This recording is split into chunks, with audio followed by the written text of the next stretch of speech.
Hey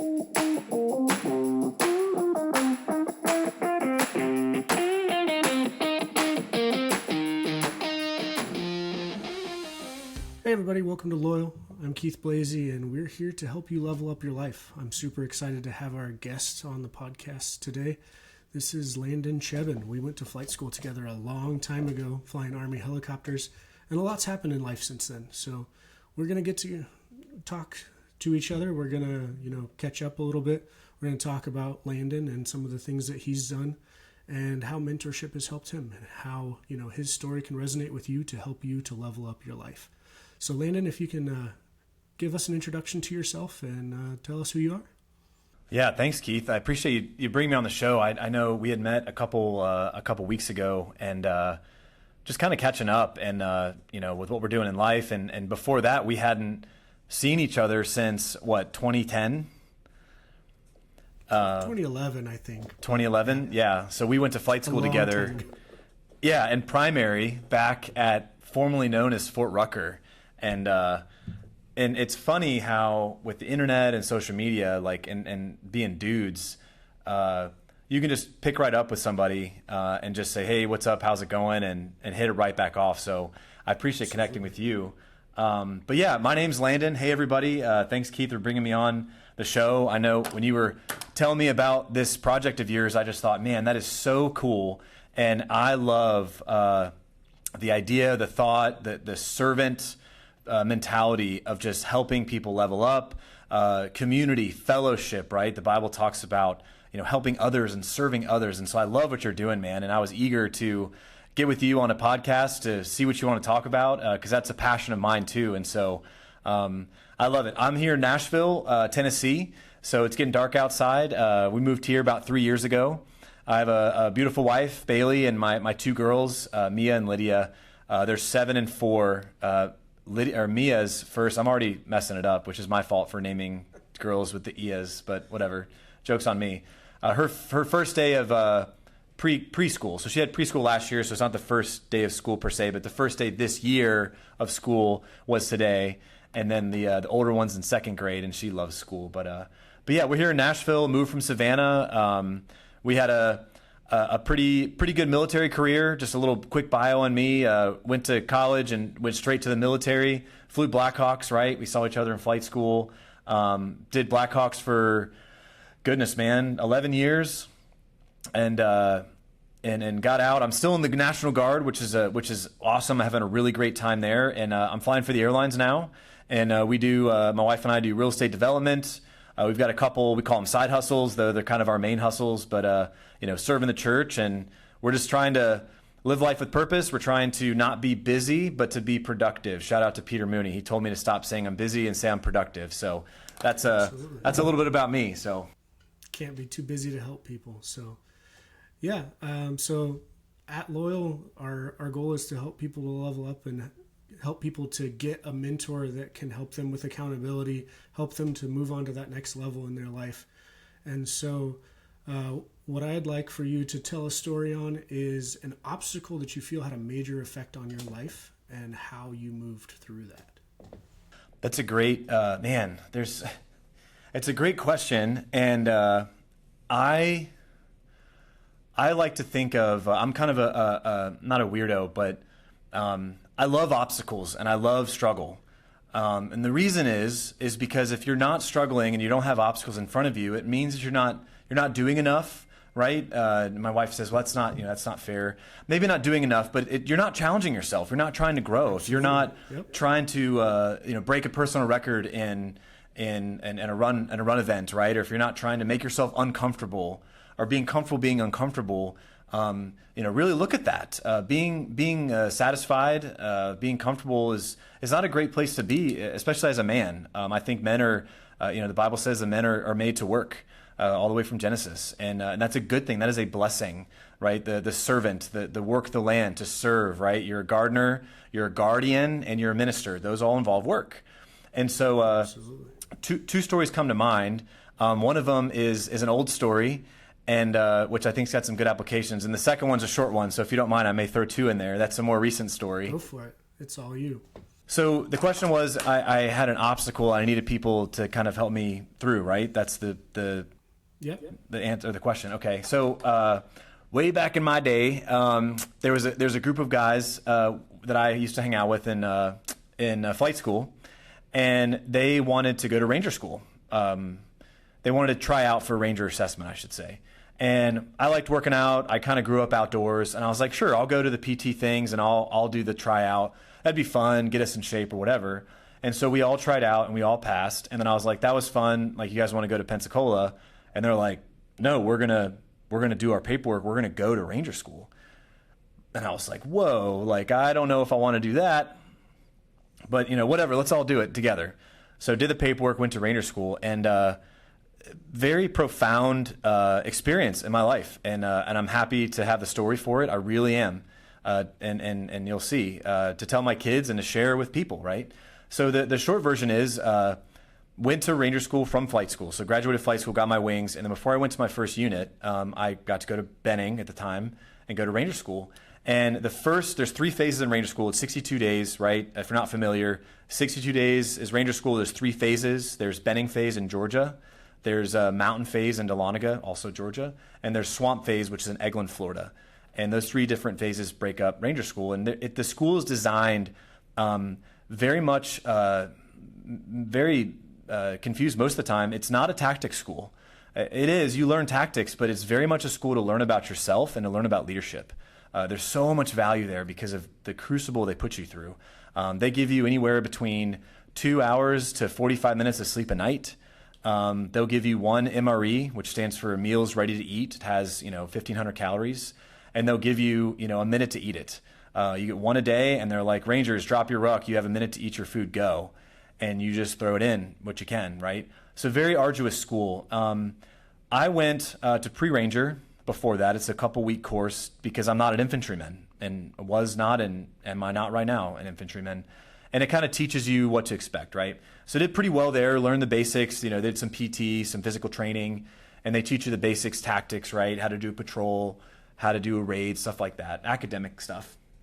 And I went to Benning, went to first phase, made it through RAP week, Ranger Assessment Program, I think is what it's called. And the first week is rough. I mean, data-wise, they bring in, I'm going to make a number up, they bring in 200 people for RAP week, but there's only 140 beds, right? So there's too many. Well, they do that because that first week they cut a ton of people, and a lot of people either self-eliminate or they don't meet the standard. There's several physical events. There's land nav, there's a 5-mile run, there's an obstacle course, there's a PT test, there's a ruck, all these things. And so by the time that week is over, which you're not sleeping anyways, would you imagine there's beds for everybody, right? So I made it through RAP week, and I started phase 1. I bombed it, dude. I bombed it. And rightfully so. I did not meet the standard, right? And so I got recycled, which means you go to a recycle platoon for a week or 2 until the next phase starts, and you jump up with them. During my recycle phase, I studied like crazy. I mean, because I always say if I can't overstudy for it and make it, then it's not worth it. It's not going to happen, right? So I studied to give it my all. So I memorized all the stuff, memorized all the diagrams, literally memorized everything. So the second time through, I thought I crushed it. And you know what? I did crush it, and I can say that. I did crush it. I did everything to standard. I briefed everything as required. I had did all the patrols, all the missions correctly. I was helping other people get their goes, right? What does that mean? It means if you pass your evaluation, you get a go, and then you get to go to the next phase, right? I was helping other people get their goes, okay? And at the end, the last patrol of that phase, generally there's 2 types of people that get another patrol because you get a couple chances, right? Either 1, you have not got a go yet, so this is your 3rd and last chance to get your go, or 2, you've already done your patrol, you've already gotten your go, and they're asking you to kind of do another one to kind of help the guy that needs to get his go, okay? So they call my roster number for my 3rd patrol, and I was like, oh, sweet. Like, I definitely made it because I crushed that, and I'm just here to help this guy get his go, right? Well, it got time. We finished the patrol. Everything went fine. And then, we go back to camp. And a couple days later, they bring you into the room and they tell you if you got your go or not. And so I went in there excited, finally got through the phase. And they said, you're a no-go. And I was crushed, very much crushed. I was confused. I was angry. Ranger school, and I respect the school, but very objective. If they don't like certain things, they don't have to pass you, okay? Yeah. And I was very, very, not depressed, but just let down, right? So I was excited, right? Because I was like, screw this place, I'm done. This is dumb. I don't want to miss the deployment my unit's going on. I failed patrols, that's reasonable. Tell my friends, tell my family, yeah, I failed for patrols, it's all good. And I was kind of happy. I was like, finally get to leave, right? And then I called my wife on one of the pay phones. Literally, it's outside in the middle of the square, and you pay, and old school phone. Right. And I talked to her about it, and I cried on the phone. And she's like, what's wrong? And I said, I want to be able to tell my children, which we didn't have at the time, that their dad has never quit anything in his life. And if I leave here, I won't be able to truthfully say that, because I came here for a Ranger tab and I don't have it. And so she said, honey, I support you in whatever you decide to do, and whatever you like, I'm here for it. I said, okay. So I thought about it that night. The next morning, if you get recycled for the same phase twice for the same reason, okay, and there's several reasons why you fail. If you get recycled for the same phase twice for the same reason, it's an automatic come back in 6 months. There's no conversation. It's on the internet, right? Everybody knows it, okay? Yep. So I went into the board. You walk in the door, double knock, stand at attention, report, and there's a colonel, there's a major, there's a sergeant major, there's some cadre, and they're all in the thing, and the colonel literally goes, roster number 1, 2, 3, 4, Lieutenant Cheben, failed, 2 patrols. See you in 6 months. What are your questions? And I stood there at attention, and I looked at him, and I said, no, sir. And he looks up, because he hadn't looked at me, because it was a standard case. Right. And he's like, what'd you say? And I said, sir, I'm not going anywhere. I'm an aviator. I don't belong here, right? I came here for one thing, for a Ranger tab. And if I have to sleep outside, sleep in the Connex, I'm not leaving until I get a Ranger tab. And he had a big old dip in. He looked at his sergeant major, and they looked at each other and kind of smirked. And they're like, all right, you can be a day one insert, which is a blessing. A day one insert, I think I'm using that. It's been a couple years. It means you don't have to go through RAP week again, because my body for 2 phases has just been getting demolished. And for me to have to go through RAP week again, I would have to meet all the physical standards. Because once RAP week's over, the physical part is still there, but you're not necessarily being evaluated. You just have to carry a ruck, forever. So I would have had to gone through that whole assessment again, physically, sit-ups, push-ups, pull-ups, rucks, land nav, everything. And I did not have to do that. I was a day one insert, which means I got to insert once that was over. And so it so happened that was during a Best Ranger competition. So I sat in the recycle platoon for, 3 weeks, man, doing slave labor. I was pulling weeds out of rocks. I was pulling rocks out of weeds. I was painting pickets. I was doing the slave work for the Best Ranger competition. That's every year. It's a big deal. And so to answer your question, at that phase, I decided that, Landon, this is not about you. And I think this helped me discover really a life lesson.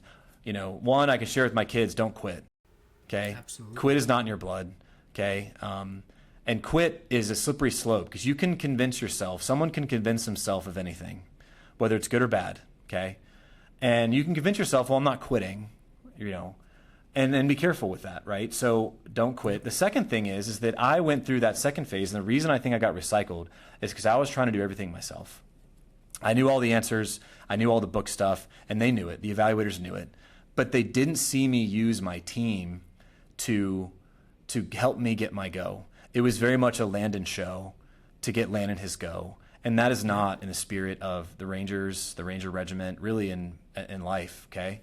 And so that final phase, I decided that I need to allow others to help me. I need to ask for help. I need to trust others. I need to empower others so we as a team can succeed, not me as an individual.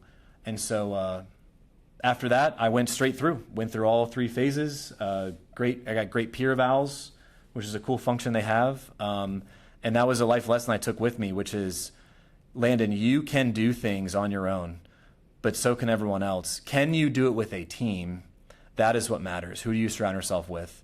And so, yeah, that's my story, Keith. I hope it wasn't too.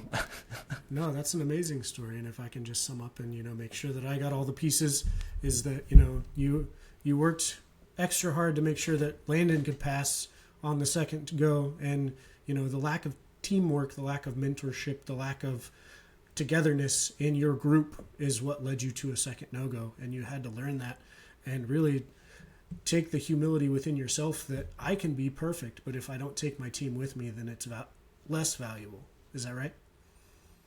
Yes. Yes. And there's more to unpack, and I don't know how far we want to meander, but, making the hard decision, man. Like, if we have a group partner, if we have a group project and there's two strong candidates, you and the other guy, and you're like, oh, I'm going to use the other guy.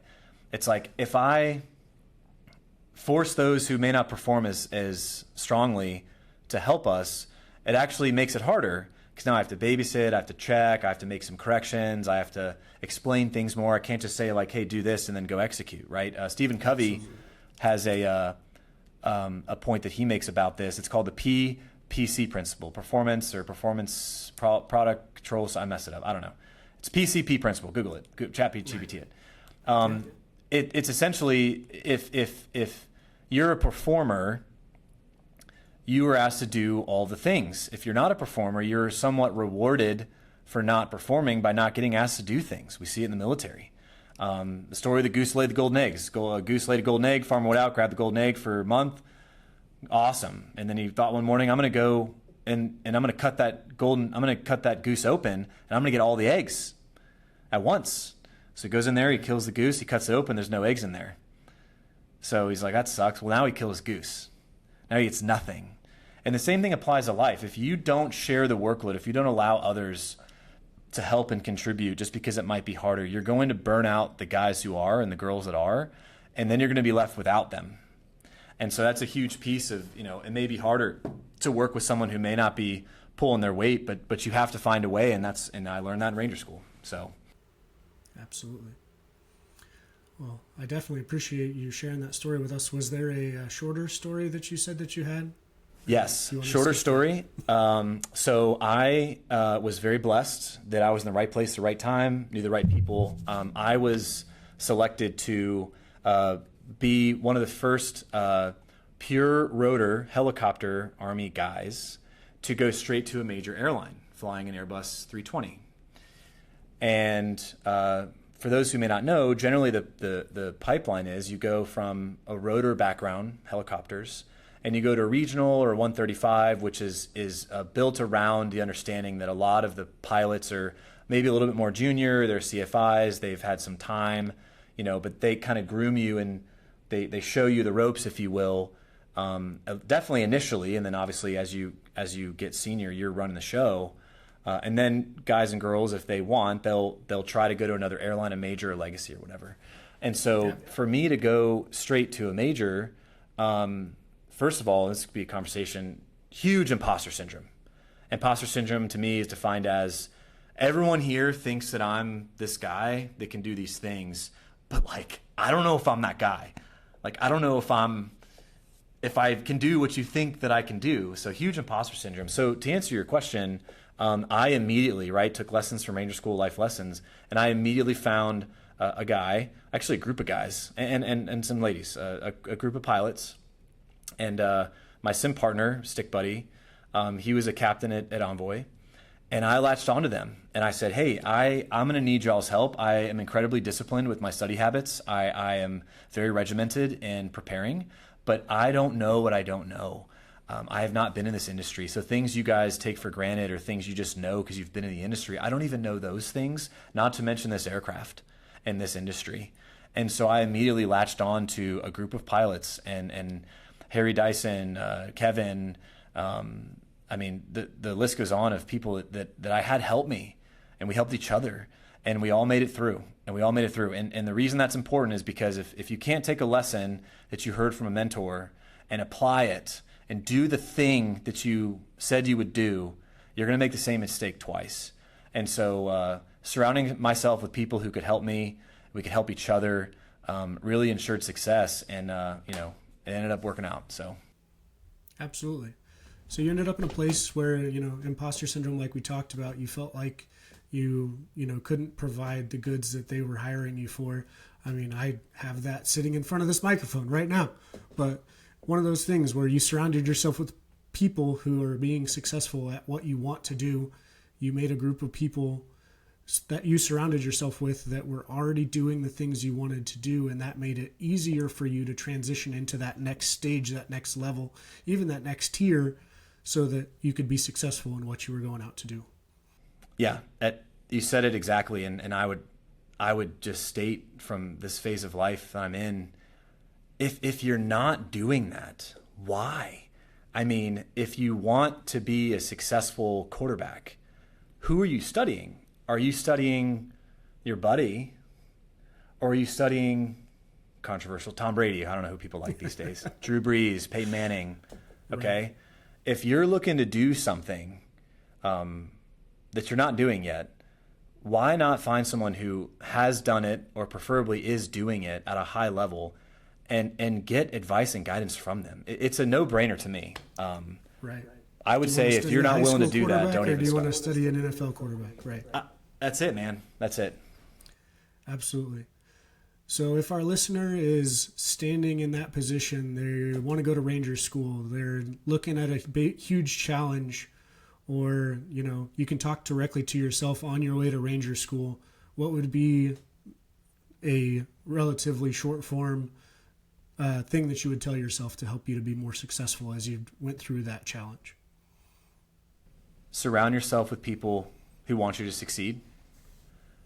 Do your homework, put in the effort, have discipline in your own practice, but don't do it alone. There's a phrase I like to say that no one is where they are on their own, and there are no exceptions, period. That's what I would say. Absolutely. And you and I have had the conversation several times that, you get that syndrome where you're in the crowd and you're looking at somebody who's talking at the front. They seem like they're immortal. They're immensely more skilled at what you're trying to do than you are. Most of those people would go out of their way to help you to be better at what you're trying to do. But you get that feeling like, I'm just Keith Blasey. That person's not going to help me. But it's almost exclusively the opposite. It is. I would say one thing, though, is you have to show up. I've talked about this before to some folks. What does that mean? It means show up, man. It means physically show up. Well, they live in Nebraska. Okay. Yeah. If you can make it to Nebraska, go to Nebraska. Show up physically, right? Show me your action. Show me your desire with action. Show me with your feet. What does that mean? It means I want you to show up. Okay. And when you show up, be humble, right? Have humility. There's a two-way street of humility, and be willing to work. I mean, I had a guy the other day, I do some real estate, and he was struggling, and I said, well, I have a little GWiz calculator that everybody has about real estate development. And we had talked about it because I was trying to help him. And at the end of the conversation, he's like, hey, can I get that calculator? Can you email it to me? And I said, no. I said, I will share it with you, but it requires you. And I'm not trying to sound elitist here. I'm really not. But I just really believe in the community, in the discipline of the relationship and the development and the desire to be developed. Okay. I said, I'm not going to email it to you. I said, if you want, we can get on the calendar once a week, once a month, and we can talk about things. And I will walk you through the calculator. I will talk to you about the psychology behind it, the spirit behind it, right? The strategy behind it. And then once we go over its utility and its use, and we get a full discussion and an understanding about it, then I will send it to you. But I'm not, I say if you're going to try to seek that help with a posture of, I want this for me to improve, not I want a shortcut. Because at least for me in my life, again, not trying to sound pretentious, if you're coming to me for a shortcut or a hack, I'm not the right guy. You can go find somebody else. So, absolutely. I saw a picture the other day that talks just about that. It was a picture of a guy trying to traverse a wall, and he had a stack of laterally stacked ladders on top of each other so that he could try and get over when, all he had to do was turn one and climb the rungs, and he was going to be there. So an infinite amount of resources is completely useless if you don't know how to use it and you're not willing to put in the work to find out. That's it, man. All right, man. So we're going to go to big picture here. So what is a characteristic that makes a good man? What is something that is required in every man you've ever met that defines them for you as being a good, great man? Great question. And for the listeners or viewers, Keith and I had chatted before this, and I didn't get any of these questions because Keith and I have conversations a lot, and we're like, let's just record some of these unplanned, unscripted, which I love to do. I'm not a big fan of here's all the questions, have time to perfect these perfect, real worthy quotes. It's all, off the cuff and from the heart, which I think is great. So it's funny because I was supposed to record a podcast earlier today for something different and ended up canceling. And I have a book from a guy that I really like. I know some folks think he's a little extreme. I personally like him. It's a book by Mark Driscoll. He's a pastor in Arizona, and it's called Act Like a Man. Okay, and for me, a characteristic of a man, right? Was it successful, or what was the identifier there?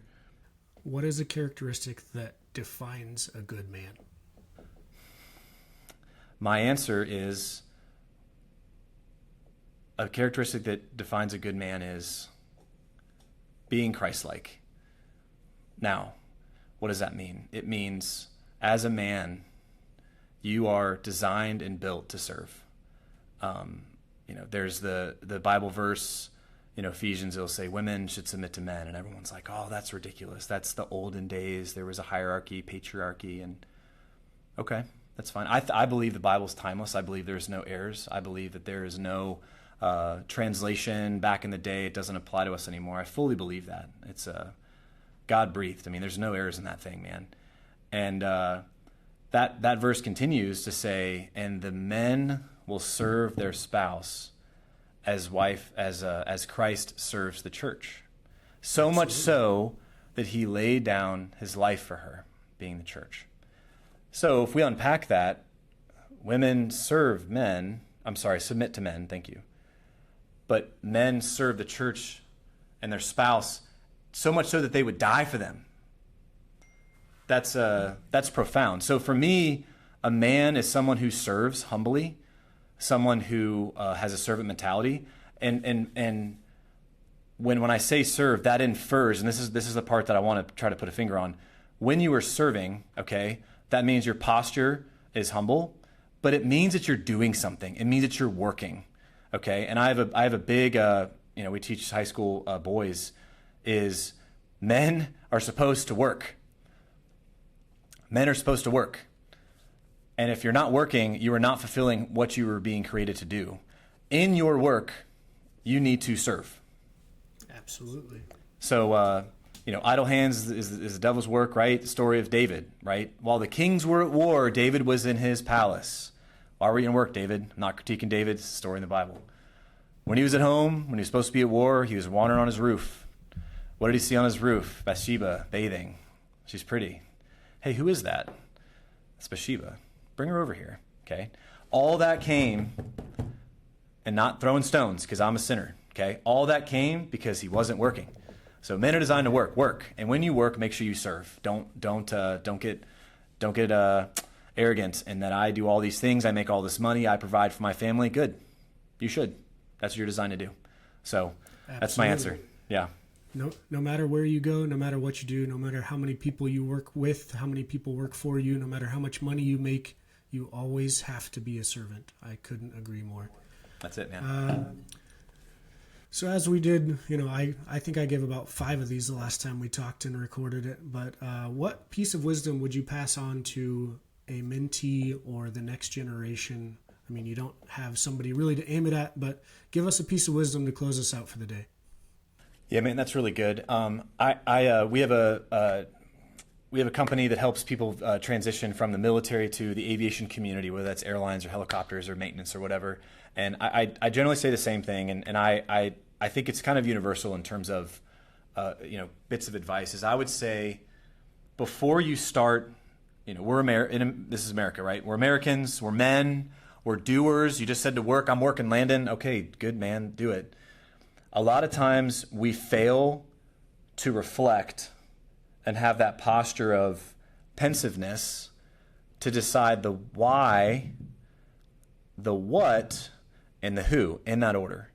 So what I would tell a young man is I would say, as you go through life, first and foremost, if you don't have a relationship with Jesus, you need to check it out, because if you don't know Christ, you will not have peace. You will not have joy. You will not have understanding. You will not have wisdom. You will not have happiness. You will not have just that togetherness. You will be confused and you will be unhappy. And that's very bold. I know it's bold, but I mean it. I've seen it. Okay? Once that's taken care of, when you decide what you want to do or where you should go or what college to go to or what to major in or what job to do, either switch jobs or not switch jobs, or who to marry, or, do I want to be a missionary? Do I want to be a pilot? Like all of those things, you first must start with why? Why am I doing this, right? I like to view things through a very long-range lens. Where do you see yourself in 50 years? Well, I'd be retired in 50 years. Exactly. What are you retired from? What have you been doing your whole life? What brings you joy? What brings you fulfillment? Do you like to help people? Do you like to work in construction, right? Figuring out where you see yourself and where you're called to work is really important, because a lot of people will just do what they're doing because they think they should be doing it. A lot of people that I'll counsel through the military will keep going down a certain avenue because that's all that they know to do or all they think they know to do. And so they just continue down that road, which is fine. There's nothing wrong with that. But first and foremost, you have to ask yourself, why am I doing this? The second thing is what? So I want to be in an industry where I can be home with my family, to work with the church, or maybe I want to make a lot of money because I want to be able to provide because I grew up poor, right? That's fine. And then the last piece is the who. There's a book out there called Who Not How. And that goes back to the first thing we talked about, which is if you decide the why and the spirit of what you want to be doing with your time, right? Which is an aside with that particular statement. Then you figure out what it is, okay, when you don't have to get it right at all. Sometimes to get from A to C, it involves going to B first. And then you got to go to B1 and then B2 and then C. Okay, that's okay. That journey is important. And don't miss the journey.